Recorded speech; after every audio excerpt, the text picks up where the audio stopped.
한 병원 응급실에 급한 응급 환자가 실려왔습니다. 교통사고 환자였습니다. 뼈가 부러지고 골절됐습니다.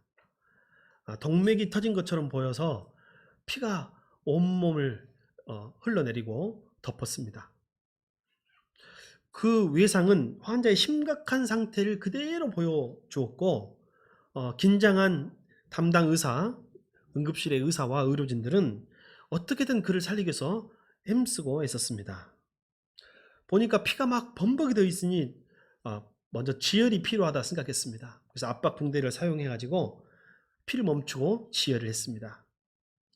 그리고 나서 골절된 팔다리를 치료하기 위해서 정형외과 의사를 불러서 또 치료하려고 했습니다. 그런데 정형외과 의사가 도착해서 치료하려고 했을 때 그만 죽고 맙니다. 왜 죽었을까요? 사인은 분명했습니다. 사인은 호흡곤란이었어요. 숨을 쉬지 못하고 죽은 것입니다. 여러분, 사람이 응급실에 가면 그 우선순위가 있어요. 먼저 숨을 쉬게 하고 심장이 뛰게 한 다음에 그다음 조치를 취해야 합니다. 근데 여러분, 사람이 온몸이 피범벅이 돼 가지고 오면요, 그 판단력이 흐려집니다. 아무리 의사라고 해도. 그래서 그 피부터 어떻게 해결하고 싶고, 그리고 그 지혈을 하는 것이 우선이라고 생각하지만 먼저 기도를 확보하고 숨을 쉬게 한 다음에 그다음에 다른 조치를 취했어야 맞았을 것입니다. 건강한 사람이야 그 순서가 무슨 조금의 차이밖에 없겠지만 마지막 생명의 위독함을 느끼는 사람에게는 그것이 생명을 가를 수 있는 중요한 선택이 될 수도 있습니다. 여러분, 우리에게 가장 먼저 해야 될 일이 뭘까요? 지금은 젊었을 때는, 건강할 때는 그 우선순위가 별로 중요하지 않아요. 근데 사람이요, 언제 우선순위가 분명해지냐면요, 내일 내 인생이 끝난다고 생각하면 여러분의 인생에 중요하고 소중한 것들이 순서가 쫙 정해집니다. 내가 지금 붙들고 사는 것이 중요한 것이 아닐 때가 많아요. 내가 좋아하는 것, 내가 먹고 싶은 것, 내가 하고 싶은 것,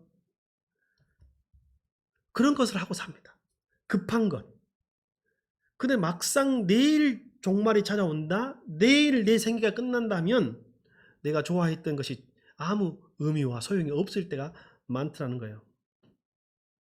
저는 늘 죽음을 가까이 하는 직업을 갖고 있습니다. 성도들과 함께 장례식도 많이 치러봤습니다. 그리고 때로는 잘 모르는 사람의 장례도 치러보고, 어찌 보면 혼자 독고사 했던 어르신들의 장례를 치러본 적도 있지만 가깝고 사랑하는 가족의 죽음을 맞이할 때도 있었습니다. 어, 저는 늘 앞으로도 그럴 것 같아요. 저는 생생한 것이 저희 아버지가 아직도 살아계신 것 같아요. 때때로 한 번씩 전화하려고 전화해야 되는데 이럴 때가 있습니다. 꽤 오래되셨는데도. 여러분도 아마 그런 때 있으리라 생각됩니다. 무슨 일이 있을 때 그 의논해야 할 때 또 보고해야 될 때 있잖아요. 중요한 일은 또 아버지한테 보고해야 되잖아요. 그럴 때 딱 생각날 때가 있어요. 그때마다 여러 가지 많은 생각들이 나는데, 저는 이제 장성하고 성인이 된 다음부터는 제 일이 더 급했습니다. 소중했습니다. 어 그리고 연락도 내가 필요할 때만 드리지 아마 안부를 많이 못했던 것 같습니다. 그런데 어 제가 중요하게 생각하는 저의 발전, 저의 개발, 저의 성공을 위해서 살았었는데, 이제 아버지가 몇 달 못 산다고 딱 그런 의학적 선고를 받게 되니까 제 인생의 모든 우선순위가 바뀌어 버리더라고요. 그러니까 원래 그것이 맞는 우선순위였던 거예요. 순서가 다 제대로 정렬이 되고 고민이 없어요. 무슨 일을 내가 그전에 중요하게 생각했던 일들, 소중하게 생각했던 일들을 해야 하는데 이 일들이 미뤄지는 거예요. 마음속에 '사람이 죽고 사는 문제가 있는데 뭐 이게 뭐 얼마나 중요해.' 이런 생각이 들었습니다. 몇 번 또 설교에도 계속 하고 싶은 설교인데요. 이야기가 있는데, 저희 어머니가 연세 드시고 건강이 이렇게 좋지 않으니까 예전에 고향집에 있을 때 그 꽃나무를 좀 키우셨습니다. 화려하고 예쁘고 좋은 꽃은 아니어도 그것을 키워 가지고 이렇게 아기자기하게 이렇게 키우시고 꽃도 틔우시고 또 죽어가는 걸 살릴 때 그 희열이 있나 봐요. 그렇게 잘 가꾸셨었어요. 근데 이제 아버지 간병하게 되니까 집을 떠나서 병원하고 저희 집을 왔다 갔다 해야 될 때가 있었습니다. 지금 거무줄도 치고 알죠? 사람 안 살면 그 참 이상하게 되잖아요. 그래서 내가 이제 농담 삼아서 엄마 그 화초 그 꽃나무 그거 다 죽게 생겼는데 어떻게 안 가봐도 되겠어? 그랬더니 저희 어머니가 그렇게 소중하게 생각했던 것들에 대하여 이렇게 말씀하시는 거예요. 아니 지금 사람이 죽고 사는데 그 꽃나무 그까짓 게 뭐냐라는 거예요. 사람이요 마지막 앞에서는요 중요한 게 분명해지는 거예요. 더 중요한 게요. 사람 생명보다 중요한 게 뭐가 있어요. 저는 친구들을 너무너무 좋아했습니다. 아시다시피 저희 어머니 아버지가 서운할 정도로 친구들을 좋아했습니다. 고향에 가면 한 번씩 방학 때 가지고 고향에 내려갈 때는 친구들하고 노느라고 뭐 집에 부모님을 돌아볼 겨를이 없었어요. 휴가 나와 가지고 고향에 가잖아요. 그러면 처음에 "왔습니다." 인사하고 "갑니다." 인사했던 것 같아요. 근데요. 지금 나중에 마지막에 진짜 중요한 건 여러분 친구도 중요하지만 가족이 더 중요해지더라고요. 점점 더 그런 것 같아요. 점점점 더 그런 것 같아요. 대구 지하철 3사 때도 그랬고 올해 서울에 큰 빌딩이 무너질 때도 그랬고 9.11 테러 사건이 나서 큰 쌍둥이 빌딩이 무너질 때도 그랬고 이번에 학동에 건물이 무너질 때도 사람들이 자기가 마지막이라는 걸 직감했을 때 했던 행동이 뭔지 아세요? 다 가족에게 전화했던 가족에게. 다 똑같아요. 가족하고 평상시에 화목했든 안 했든 상관없이 다 사랑하는 사람들에게 전화해 가지고 그게 우선순위였던 거예요. 근데 내가 바쁘다고 내일 한다고 다 미루고 살았었는데 그렇습니다 여러분. 우리에게는 가장 먼저 해야 될 일이 있습니다. 그리고 중요한 일이 있습니다. 근데 눈으로 보기에는요. 우리가 급해 보이고 좋아하는 일들을 먼저 할 때가 많아요. 근데 그게 반복되면요. 인생의 실타래가 엉켜 버립니다. 중요한 것을 놓치고 살면 나중에 문제가 생겨요. 그리고 그 문제가 엉키고 설키게 돼요. 여러분 그 실타래 예전에 풀어 보셨어요? 저는 이제 어렴풋하게 생각이 나는데 어렸을 때 어머니가 예전에는 그 실타래 이렇게 말아져 있는 거 있잖아요. 이렇게 꽈배기처럼 꽈져 있고 그럼 이렇게 풀어 가지고 이렇게 손에 딱 이렇게 꽂아 주세요. 이렇게 꽂아 이렇게 하고 있어. 그러면 어머니가 이제 그 실타래 끝을 잡고 이렇게 실 감으시잖아요. 이렇게 감으셔. 쓸만하게 감으셔 가지고 그걸 끝까지 잘 감으면 끝까지 잘 풀려요. 근데 그게 실타래 여러분 그 실타래의 그 마지막 그 잘 풀리라고 있는 그 마지막 끝 있죠. 끝단. 그걸 뭐라고 부르죠? 그걸 실마리라고 합니다. 실마리. 아마 머리에서 왔나 봐요. 실머리에서 왔나 봐요. 실마리라고 하는데 요즘 청년들이나 요즘 청소년들은 실마리 모를 거예요. 실마리 하면 사건의 실마리 이 정도 알겠어요. 사건의 실마리. 무슨 사건인 줄 알지만 원래는 실의 머리를 말해요. 제일 끝단. 그것을 잡아야 끝까지 풀려요. 근데 그것을 안 잡고 그게 잘 안 보여요. 왜냐하면 좀 말아 놓거나 감아 놓거나 안에 이게 실 속에 딱 들어가 있거든요. 근데 성질이 급한 사람은 아무거나 잡아 가지고 급하다고 그것을 풀어가기 시작하잖아요. 중간에 가면 반드시 엉키고 설킵니다. 네, 제가 몇 개 망쳤습니다. 엄마한테 혼나고. 너는 잡고만 있으라니까. 너는 잡고만 있으라니까 했던 기억이 나고 또 혼자 하실 때는 보면 무릎에 이렇게 끼워 가지고 어머니가 혼자서 이렇게 했던 기억이 납니다. 여러분 실마리가 왜 중요하냐면 실마리를 잡아야 그리고 그것을 거기서부터 풀어가야 풀리는 거예요. 실 마지막까지 실타래가 엉키지 않도록 풀리는데 만약 잘못된 실머리, 잘못된 실 잡고 풀어가기 시작하면요. 중간에 꼭 엉키게 되고 풀 수 없게 돼요. 그리고 매듭이 져요. 그럼 어떻게 해요? 제가 엄마한테 혼 안 하려고 가위로 잘라요. 탁 잘라가지고. 또 다시 감아요. 그럼 다시 감아도 그것이 오리지널 원래 실마리가 아니잖아요. 또 꼬이게 돼 있어.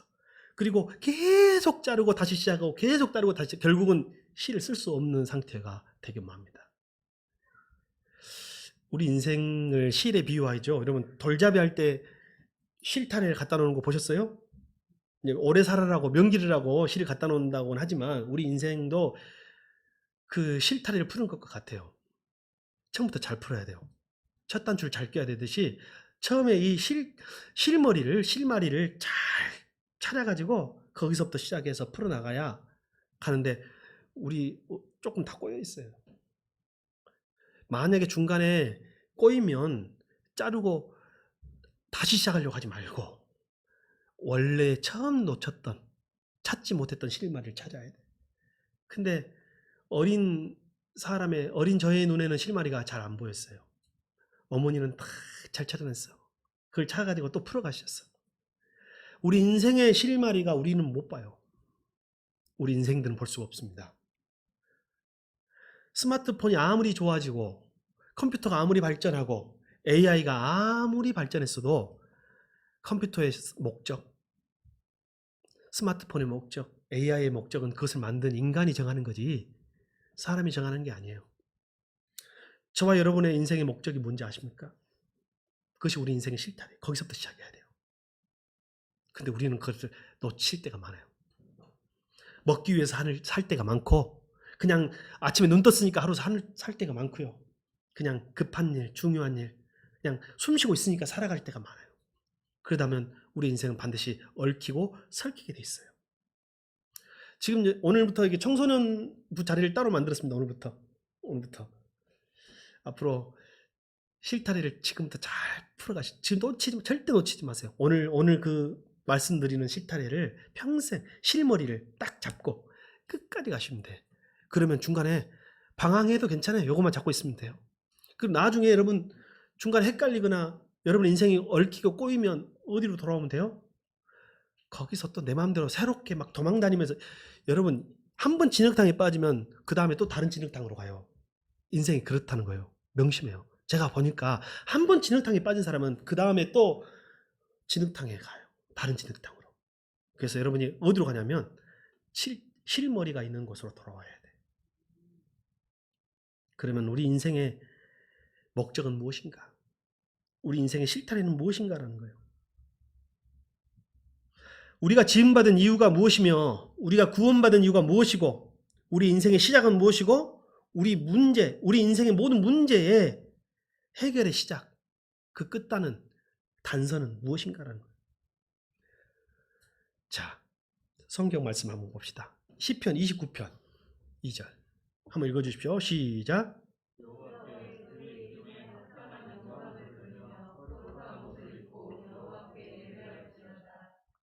자, 이 말씀을 한번 말씀드리기 전에 여러분 질문하고 한번 해보고 싶은데 여러분 교회 왜 다니세요?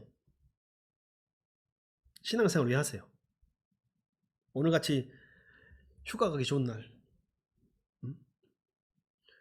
7말 8초가 휴가 피크 기간 아닌가요?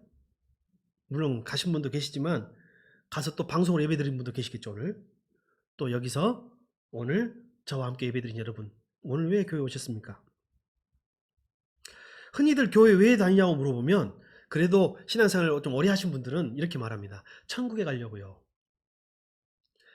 틀린 말은 아니지만 시원한 대답은 아닙니다. 천국 가려고 교회 다닌다고 하는 말은 결혼 왜 하냐고 물어보면 애기 낳으려고요 하는 것과 똑같은 거예요. 여러분 애기 낳으려고 결혼합니까? 사랑해서 결혼하다 보니 애기가 또 생기기도 하고 또 안 생기기도 하고 그런 거죠. 여러분 예수님을 믿고 영접하고 하나님의 자녀가 된 그 순간부터 이미 천국은 여러분의 것입니다. 근데 무슨 천국에 가려고 교회 다녀요? 그러면 거의 지금은 지옥처럼 산다는 말이에요. 그 말은 반대로 세상을 지금 지옥처럼 살고 있다는 뜻이에요. 내가 지옥같이 사니까 다음에 천국이라도 가자. 그런 마음인가요? 성경은 우리가 왜 교회에 다녀야 되는지 하나님이 왜 우리를 구원하셨는지 말하고 있습니다. 그리고 우리 창조의 목적에 대하여 말하고 있습니다. 방금 우리가 읽은 대로 오늘 제가 일부러 개역 개정을 소개했는데요. 그의 이름에 합당한 영광을 돌리고 거룩한 옷을 입고 여호와께 예배할지어다. 우리는 예배하기 위하여 만들어졌습니다. 여러분 우리는 예배하기 위하여 창조됐습니다. 우리 인생의 모든 시작은 여기서 시작하는 거예요. 창조에서 시작하는 거예요. 창조의 목적. 많은 사람들이 창조의 목적을 몰라요. 왜요? 컴퓨터는 자기 창조 목적을 몰라요. 프로그램대로 살아가는 거예요. 나는 내 인생의 목적을 몰라 하시는 분 계신가요? 모르는 건 당연한 거예요. 근데요, 어떻게 하시면 되냐면 하나님이 나를 창조하신 목적을 찾아내면 됩니다. 하나님이 나를 창조하신 목적, 하나님이 나를 구원하신 목적, 하나님이 나를 불러주신 목적을 찾아내면 내 인생의 목적을 거기다 맞추면 돼. 하나님이 나를 구원하시고 창조하신 목적이 내 인생의 목표인 줄 믿습니다. 그게 비전이고 그게 꿈인 거예요. 청소년들은 뭐 꿈 비전에서 무슨 직업 이것도 중요하지만 이걸 잡고 있으면 나머지가 저절로 해결되는 거예요.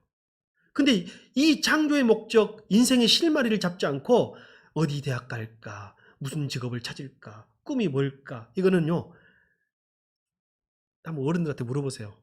자기 꿈대로 사는 사람 몇 명이나 되나? 심지어 뭐 자기 전공대로 사는 사람 몇 명이나 되나 물어보세요. 없어요. 여러분, 하나님을 높이고 경배하고 기뻐하고 영광을 돌리고 즐거워하는 것은 인간의 가장 중요한 목적입니다. 하나님은 예배를 받으시기에 합당하신 분이십니다. 예배하니까 그러면 이렇게 말할 수 있어요. 우리는 예배하기 위하여 창조됐어요. 예배하니까 여러분 벌써 부담되죠. 근데 여러분 예배를 너무 부담스럽게 시간과 장소와 정형화된 것으로 생각하지 말고요. 성경은 근본적으로 원초적으로 예배를 어떻게 설명하고 있냐면 하나님을 즐거워하는 것이라고 말하고 있어요. 예배는 뭐라고요? 하나님을? 이게 어떤 뜻이냐면요. 물어봅시다. 누구한테 물을까요? 예준아, 너 엄마한테 돈 드려본 적 있니?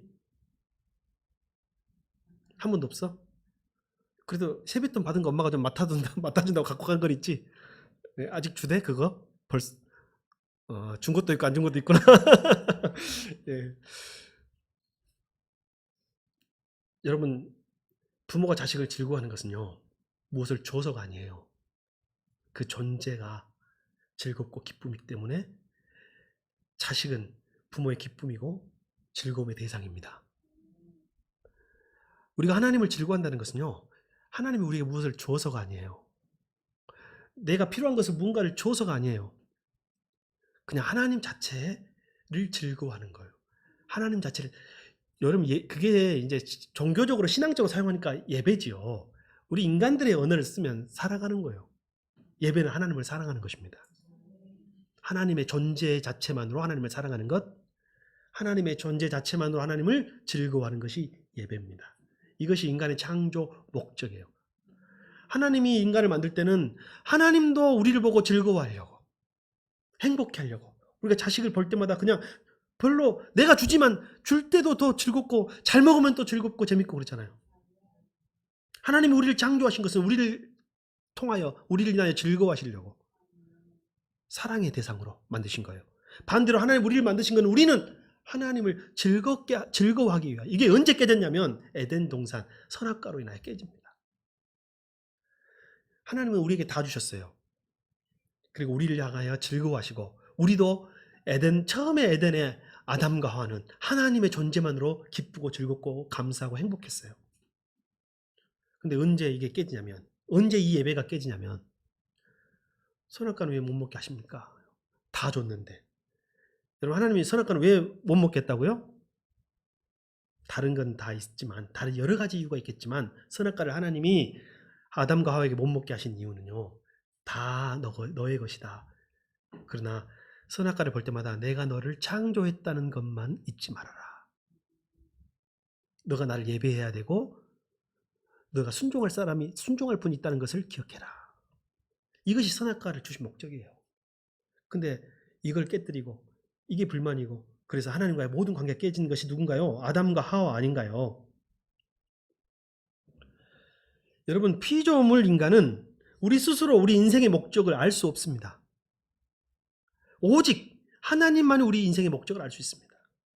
우리 인생의 실타래, 엉켜진 실타래 끝을, 이 끝단, 단서, 실마리를 우리는 찾을 수가 없습니다. 오직 하나님은 아십니다. 그래서 여러분, 하나님 앞으로 돌아와야 되는 거예요. 하나님 앞으로 돌아갑시다. 예배자로 삽시다. 예배의 자리로 돌아갑시다. 예배하니까 주일날 드리는 이 시간에 예배만 생각하지 마세요. 우리의 수준을 예배의 수준을 그렇게 낮추지 맙시다. 이런 책들과 이런 표현들이 있습니다. 혼자 있을 때 당신은 누구인가? 혼자 있을 때 예배자가 예배자입니다. 제가 제일 마음 편할 때가 언제냐면요. 설교할 때. 왜요? 목사답잖아요. 남 앞에 섰을 때, 성도들 앞에 섰을 때 목사처럼 보이잖아요. 춥다고 선풍기 꺼주랍니다. 예. 네, 좀 줄 수 있겠습니다. 예배는 바로 이렇게 돌아가는 것입니다.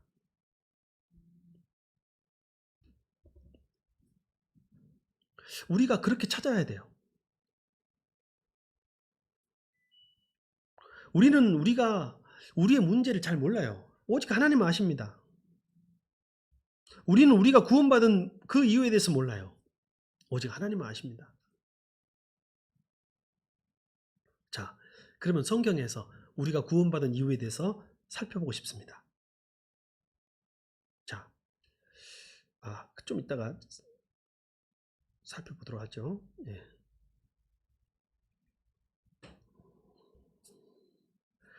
지금 우리가요, 예배하는 대상과 그 태도, 그게 바로 우리가 영원한 삶에 대한 소망이 무엇인가를 보여주는 증거예요.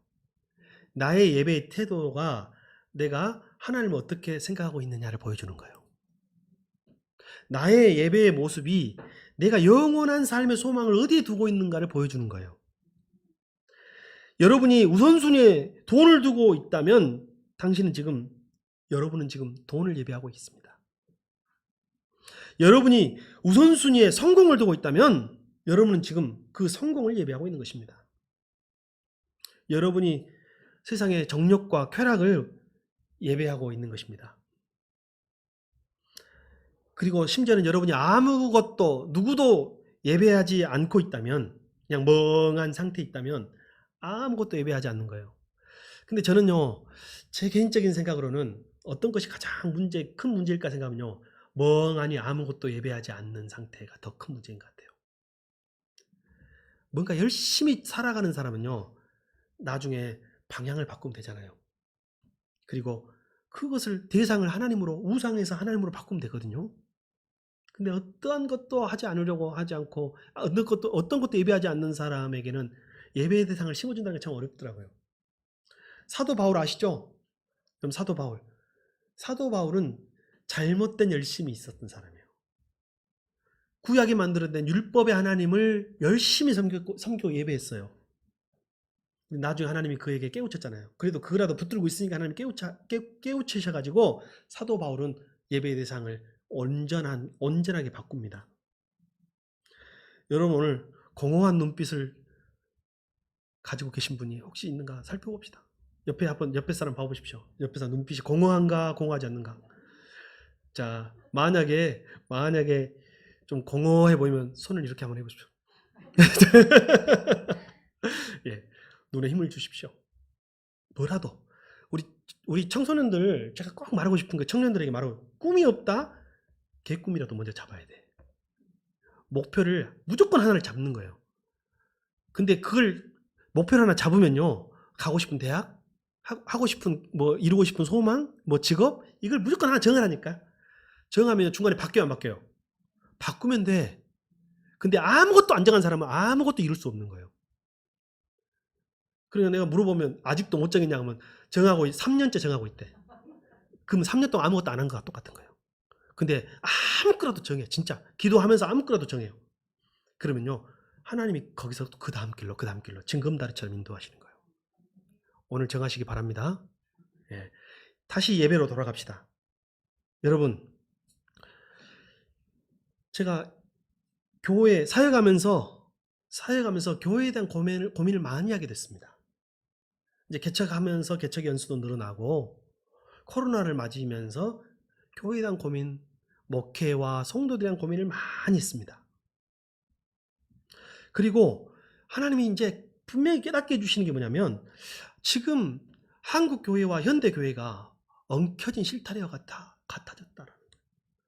뭐가 소중한지, 뭐가 중요한지, 뭐가 교회의 목적인지, 뭐가 성도의 목적인지 모른 채 꽁 잡는 게 뭐예요? 부흥하면 좋은 교회, 큰 교회가 좋은 교회. 내가 편하고 내가 듣기 좋으면 좋은 말씀이 되어버려서 살아가고 있는 거예요. 여기 반드시 문제 생깁니다. 잘못된 실타래를 잡고 가면, 이 실마리를 잡고 가면 그것이 온전한 것이 아니기 때문에 반드시 엉키고 꼬이고 문제가 생기고, 잘라도 다시 문제가 생기는 거예요. 저는 코로나 때 제일 은혜를 많이 받은 사람입니다. 저는 제가 모양은 같았으나 잘못 가고 있는 저의 목회 방향과 저의 신앙에 대해서 돌아보는 계기가 됐습니다. 우리 새순교회에서 열심히 목회한다고 했지만 새순교회가 어떤 방향으로 가야 할지, 우리가 어떤 실마리를 붙잡고 풀어가야 할지를 생각하게 되는 계기가 됐습니다. 여러분, 현대교회의 문제는 뭐라고 생각하십니까? 여러분, 그리고 현대 그리스도인들의 문제는, 지금 우리의 문제는 뭐라고 생각하십니까? 하나님을 정말로 사랑하고 찬양하는 영혼들이 하나님께 드리는 섬김의 가장 본질적인 표현이 뭔가요? 그것이 예배입니다. 현대교회, 현대 그리스도인, 바로 우리의 문제는요, 참된 예배에 대해서 무지한다는 거예요. 예배 말은 하지만 그 예배가 참된 예배가 아니더라는 거예요. 진정한 예배는 모든 성도들의 끊임없는 활동이어야 되는데, 여러분, 진짜 예배가 뭔가요? 진짜 예배는요, 하나님이 원하시는 예배, 하나님이 기뻐하신 예배여야 돼요. 저는 뭐 특별히 더 깊게다기보다는 목회를 하며 갖춰야 될 공부를 두루두루 한다고 최대한 노력하며 다 갖췄다고 생각하며 살아왔습니다. 왜냐하면 목회하면서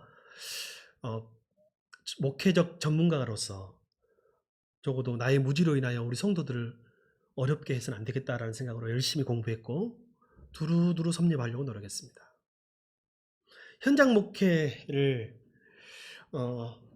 안수 받고 이후에도 이제 거의 한 꽤 오래 돼가고, 이제 신학교 가서 그 오랜 이제 한 20여 년 이상 넘어가니까 한국 교회에서 하는 프로그램은 거의 다 해본 것 같습니다. 근데 지금 와서 많은 물음표가 생겼습니다.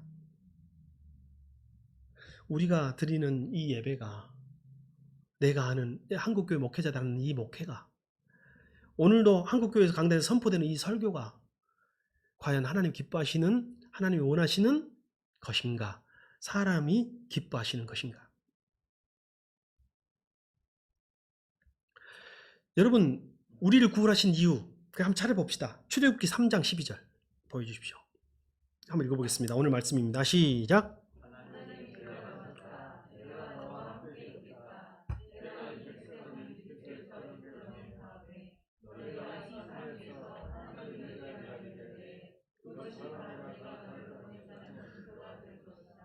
하나님이 이스라엘 출애굽시킨 이유, 노예로 살았던 그들을 출애굽시킨 이유는 예배자로 만들기 위해서라.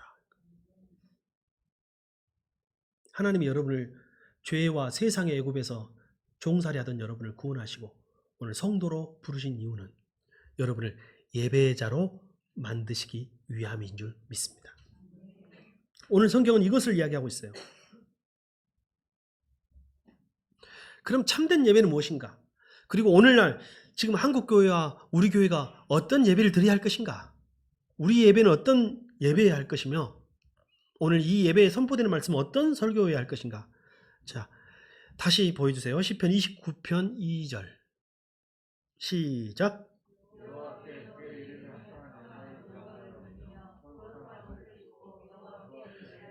예, 여기 보면 그의 이름에 합당한 영광을 돌리며요.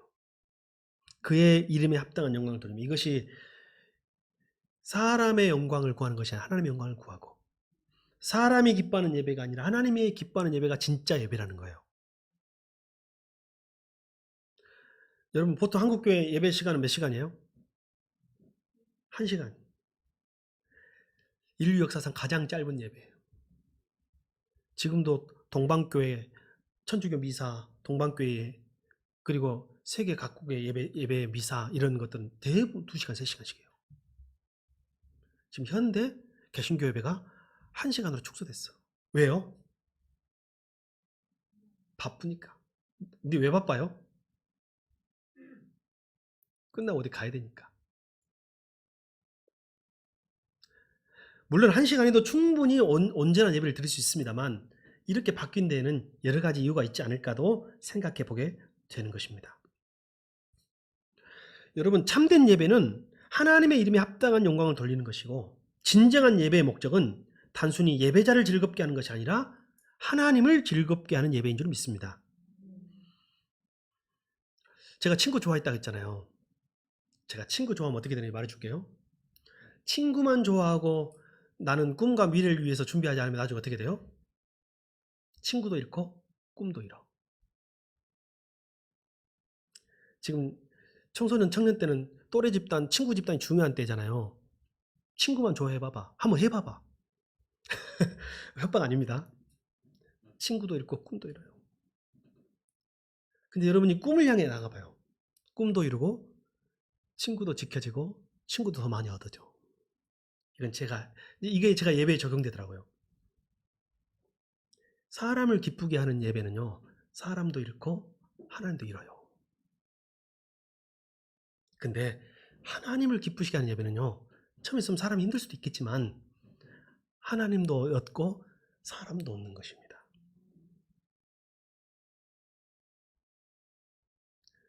여러분이 오늘 여러분을 기쁘게 하는 예배를 드리려고 하면요, 결국 여러분 스스로도 여러분도 잃어요.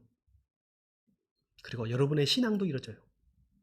그러나 여러분이 오늘 하나님에게 초점을 맞추고 하나님을 기쁘시게 하는 예배를 드리려면 여러분 하나님을 얻게 되고 여러분 인생도 하나님을 인하여 행복해지고 풍성해질 줄 믿습니다. 이것이 예배의 비밀이에요. 예배자는 자유자만 드릴 수 있는 자유인의 특권입니다. 노예는 예배를 드리는 법이 없어요. 여러분 예전에 제사 지내본 적 있죠? 제사 지낼 때 보통 옛날에는 절들은 여자는 안 했어요. 남자들만 절했어.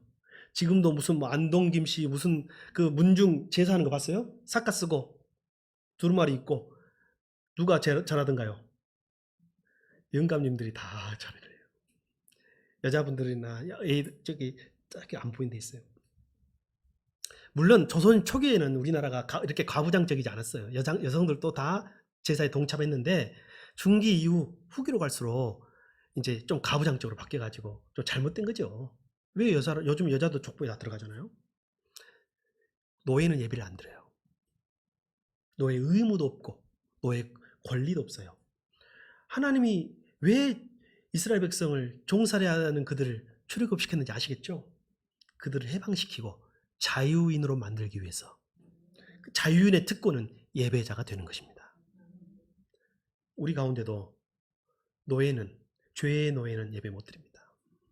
세상의 노예는 예배자가 될 수 없습니다. 예수님을 믿고 예수님이 죄로부터 해방시키시고 구원의 자유, 죄로부터 자유를 얻은 자만이 참된 예배자가 될 줄 믿습니다. 우리가 추구해야 되는 예배가 바로 그거예요. 그래서 예배는 자유인의 특권이에요. 하나님은 히브리 노예들을 해방시켜 자유를 주시고 그 자유인의 특권인 예배를 드리라고 그 권리를 주신 것입니다. 근데 예배를 드리면서 이렇게 생각하는 사람들이 있어요. 앞으로 우리 교회는 없지만 우리 교회는 앞으로 없길 바랍니다. 꼭 나를 보면 예배 드려준 것처럼 말하는 사람이 있어요. 목사님, 예배 드리러 가겠습니다. 이게 뭔 말이에요? 그럼 제가 속으로 어떻게 해야 돼요? 와라고 하지만 그게 맞지 않는 말이에요. 예배는 자유자만 드릴 수 있는, 노예는 드릴 수 없는 자유인의 특권입니다. 참된 예배는 29장 2절에 보면 거룩한 옷을 입고 드려야 돼요. 여러분이 지금 영적으로 입고 있는 옷이 무슨 옷이어야 돼요? 거룩한 옷이어야 해요. 거룩한 옷은 무슨 뜻인가요? 보통 거룩한 옷은 세마포 옷이에요. 그렇죠. 거룩한 옷은 세마포 옷이에요. 성경 한번 보여주십시오. 역대상 15장 27절. 시간상 읽지는 않고요. 없어요? 네, 제가 읽어드리겠습니다. 제가 읽겠습니다. 다윗이 예배자로 섰을 때 고운 모시로 만든 겉옷을 입고 라는 표현이 나와요. 역대상 15장에. 고운 모시로 만든 겉옷이 무슨 뜻이에요? 한자로 하면 세마포예요. 세마포. 예배 복장입니다. 거룩한 옷. 세마포는 예배 복장이에요. 요한계시록에 성도들이 마지막에 하나님 앞에 서게 될 때 흰옷을 입고 섭니다. 세마포. 예배에 선 여러분은, 구약이라면 여러분 전부 다 우리가 옷을 입고 서야 돼. 거룩한 옷을 입고. 신약에도 옷을 입어야 돼요. 없는 게 아니에요. 무슨 옷이에요? 하나님께서 거룩하다고 의롭다고 주신 그 옷. 예수님이 우리의 죄를 사하시고 구속하시고 그 구속의 보혈의 은총으로 의의 옷을 입고 서야 합니다. 그럼 먼저 우리는 생각합시다. 하나님 앞에 올 때 우리는 죄인인 것을 알아야 합니다. 거룩한 옷은 의인이 입은 옷이 아니라 죄인이 입는 옷이에요. 죄인을 거룩하게 만든 옷이에요. 예배는 죄가 있어야 합니다. 예배는 죄인이 드리는 것입니다. 죄인으로 나오셔야 합니다, 여러분. 고개 뻣뻣이 들고 당당하게 나오면 그 예배가 거룩한 옷을 입고 드리는 예배가 아니에요. 하나님 앞에 나올 때는 죄인으로 나오셔야 합니다. 그리고 나는 죄인이기 때문에 하나님 앞에 설 수 없습니다 하며 예수님의 은혜와 보혈의 공로를 구해야 합니다. 그러면 하나님이 거룩한 옷을 입혀주시고 우리를 의인이라고 부르십니다. 의인은 내가 스스로 나를 의롭다고 하는 게 아니라 하나님이 우리를 의롭다 하시는 거예요. 근데 우리 스스로 먼저 우리가 의인 되면 우리 예배는 거짓 예배, 참된 예배가 아니라 틀린 예배, 잘못된 예배입니다. 여러분 오늘 죄인의 자세로 그 자리에 앉아 계십니까? 죄인의 자세로 찬송 부르십니까? 죄인의 자리에서 하나님의 말씀을, 회개와 심판의 말씀을 듣고 있습니까? 그게 없으니 예배가 공허하고 예배를 판단하고 생각하는 것입니다. 또한 그것입니까? 여러분, 저도 이번에 제가 그랬잖아요. 제가 수많은 현대 신학적인 그리고 설교학적인 이론들 속에서 무난한 설교자로는 살아왔을지 몰라도 제가 깨달은 게 뭐냐면, 오늘날 현대 설교에 빠진 것이 뭐냐면 죄를 향하여 설교하지 않는다는 거예요. 설교에 듣는 대상은 죄인이어야 해요. 제가 제일 설교가 어려웠을 때가 그냥 부목사, 막 안수받은 처음 부목사 때 설교하려고 하면 담임 목사님이 보이고, 담임 목사님이 아니고 담임 목사님이 보이고, 담임 목사님이 그렇게 어려운 거예요. 또 설교하려고 하면 누가 보이냐면 저기 한국교회에 대해서 회개할 것을 생각하면 결국은 한국교회 제도적인 문제, 장로교회 문제, 항존주의 문제를 이야기해야 되잖아요. 그럼 좀 연세가 아버지 뻘 되시는 장로님들이 다 있는 거예요. 그러면 어찌 담임 목사님 눈치 보이랴, 우리 어르신들, 영감님들 눈치 보이랴. 설교가 지금 깨닫습니다, 여러분. 설교는 누가 하냐면 하나님의 말씀을 죄인에게 대언하는 것입니다. 이게 예배가 예배인 것이고 설교가 설교인 거예요. 근데 현대교회는 어떻게 되냐면 사람이 좋아하는 말, 사람들이 즐거워하는 말. 현대인이 추구하는 예배는요, 내가 좋아하는 예배, 내가 듣고 싶은 말씀, 내가 은혜 받은 말씀, 내가 동의하는 말씀만 해주길 바라요. 그게 죄인의 자세는 아닙니다. 죄인의 자세는 내가 하나님의 말씀이 선포될 때 회개할 수 있는 자세로 듣는 것입니다. 여러분, 목회자도 목회적 회개를 이해합니다. 저는 올해 그리고 이 코로나 시국에 목회적 회심을 경험하고 있습니다. 그게 뭐냐면요, 하나님이 기뻐하시는 예배가 아니라, 사람이 기뻐하는 예배가 아니라 하나님이 기뻐하시는 예배. 사람을 기쁘게 하는 목회가 아니라 하나님이 기뻐하시는 목회. 사람이 좋아하는 설교가 아니라 하나님이 좋아하시는 설교를 해야 되겠다라는 것이 저의 목회적 회심입니다. 저와 여러분도 그렇게 되기를 소망합니다. 그래서 거룩한 옷은 결국은 죄인이 입는 옷이며, 그러나 또한 성도가 입는 옷입니다.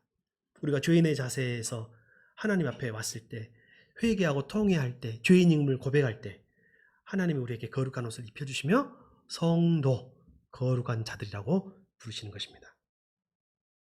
참된 예배는 하나님의 방식대로 드리는 예배입니다. 요즘에 한국에 소개되어 있는 많은 예배들이요, 사람이 어떻게 하면 좋아할까, 사람이 어떻게 하면 기뻐할까에 초점이 맞춰져 있어요. 제가 그 찬양이라 하면 오해가 생기니까 음악이라 하겠습니다. 많은 사람들이 음악을 예배 요소 중에 굉장히 중요하게 생각합니다. 원래 찬양과 찬미라는 것은 가사를 말하는 거예요. 그런데 요즘에 현대적인 음악적 요소가 굉장히 중요하잖아요. 여러분, 음악적 요소가 이렇게 중요하게 받아들여진 지가 없었어요. 저는 제 역사상, 제 신앙 역사상 가장 은혜였던 예배는요, 80년대 후반, 90년대 초반에 정말 2층에 있던 개척교회에서 통기타 하나로만 찬양하면서 했던 그 노래와 찬송의 기쁨들 잊을 수가 없죠, 지금도. 그때도 저도 예배의 원형을 생각하면 그때를 계속 생각합니다. 화려한 음악도 없고 악기도 없고 인도자도 없는데 겨우 기타 코드 한 4개, 3개 배워가지고 막 교회 형들이 부르면서 했던 그 찬송 있잖아요. 같이 예배했던 그 기쁨의 예배를 잊을 수가 없어요.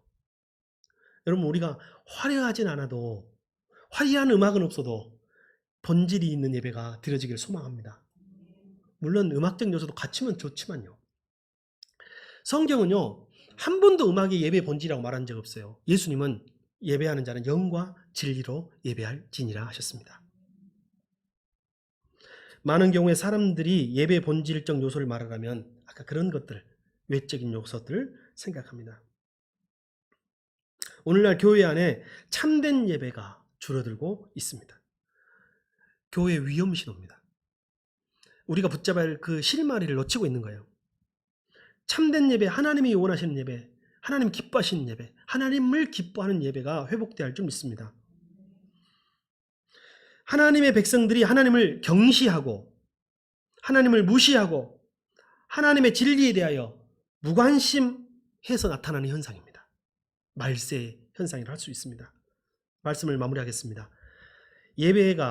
우리의 예배가 하나님이 인정하시는 참된 예배가 되기를 소망합니다. 우리의 예배는 피조물이 창조주 앞에서 드리는 예배여야 할 줄 믿습니다. 우리 예배는 한 나라의 백성이 그 나라의 절대자인 왕 앞에서 드리는 예배여야 할 줄 믿습니다. 우리의 예배는 힘없는 어린 양이 참되신 목자를 의지하듯 드리는 예배여야 할 줄 믿습니다. 우리가 구원받은 이유는 예배자가 되기 위함입니다. 우리 인생의 문제의 실마리는 예배에 있습니다. 우리의 영적 문제의 실마리도 예배에 있습니다. 하나님을 경외하는 예배, 떨림 있는 예배, 절대자 앞에서 드리는 예배, 죄인으로서 드리는 예배, 진리로 드리는 예배가 회복됩시다.